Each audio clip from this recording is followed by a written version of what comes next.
देणार नाही. लोक महायुतीच्या पाठीशी आहेत. बंडखोरांना कोणी निवडून देणार नाही. भाऊ घराणेशाहीच्या भाऊ एक मिनिट. त्यांच्या दर्जाचा प्रश्न आहे. काही थर्ड पार्टी ऑडिट करून काही जबाबदारी निश्चिती होईल का साहेब? अशा प्रकारे जर कुठे दर्जाचा प्रश्न असेल तर त्याची सुधारणा निश्चित केली जाईल. पण केवळ आरोपाकरता आरोप असतील तर मात्र त्याच्याकडे लक्ष दिलं जाणार नाही. भाऊ घराणेशाहीच्या विरोधात आहे आपण, पण इथं घराणेशाहीचं दिसून येते. अनेक उमेदवार जे आहेत त्या नेत्यांच्याच घरातले आहेत. असं आहे की महाराष्ट्रात भारतीय जनता पक्षाने एक पॉलिसी ठेवली होती. त्या अंतर्गत आम्ही हा निर्णय केला आणि जवळजवळ सगळीकडे आम्ही अशा पद्धतीनं कुठलेही नवीन उमेदवार दिले नाही. 1-2 ठिकाणी अपवाद झाले कारण त्या ठिकाणी फॉर्म भरून टाकले होते आणि मग दुसरा वेळेवर अल्टरनेट उमेदवार आम्हाला आणता आला नाही. असं केवळ 2च ठिकाणी घडलेलं आहे. बाकी ठिकाणी आम्ही हे केलेलं नाही. भाऊ आशिष शेलार म्हणताय मात्र आपण जवळच्या शिरपूरची बरोबरी करू शकतो आणि जळगाव शहरातील जी उपनगर आहेत त्यांची जी परिस्थिती आहे ती आजही जैसे ती आहे. तुम्हाला एक सांगतो, मी सिंगापूर वगैरे कधी म्हणत नाही. आपलं जळगाव हे आपलं जळगाव आहे.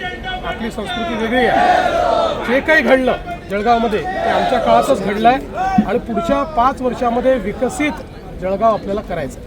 रवींद्र चव्हाणांनी त्या विधानावर स्पष्टीकरणही दिलेलं आहे. दिलगिरी व्यक्त केलेली आहे. त्यांनी हे स्पष्टपणे सांगितलं आहे की मी फक्त रेकॉर्डबद्दल बोलत होतो की नवीन रेकॉर्ड तयार करा.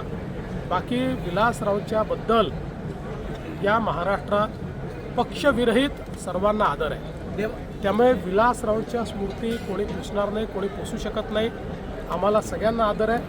आम्ही जरी काँग्रेसच्या विरुद्ध लढत असलो तरी देखील विलासरावांच्या संदर्भात आमचं सगळ्यांचं असं मत आहे की महाराष्ट्रातले जे प्रमुख नेते आहेत ज्यांनी महाराष्ट्रामध्ये उत्तम काम केलं त्यापैकी विलासराव आहेत आणि हे स्पष्टीकरण रवींद्र चव्हाण साहेबांनी दिलेलं आहे. आणि याच्या पुढे जाऊन कोणीही निवडणुकीच्या काळात दिलगिरी व्यक्त करत नाही, पण त्यांनी दिलगिरी व्यक्त केली आहे कारण त्यांच्या वक्तव्याचा चुकीचा अर्थ निघालेला. भाजपामध्ये गेल्यानंतर असं आहे, आता ते त्या पक्षामध्ये होते त्यामुळे त्यांना त्या पक्षातलं जास्त माहिती आहे. ते शेवटी काही ना काही नाराजी असेल म्हणूनच आमच्याकडे आले की नाही. त्यामुळे ती जी त्यांची भावना आहे ती अनेक लोकांची भावना आहे. भाऊ रवींद्र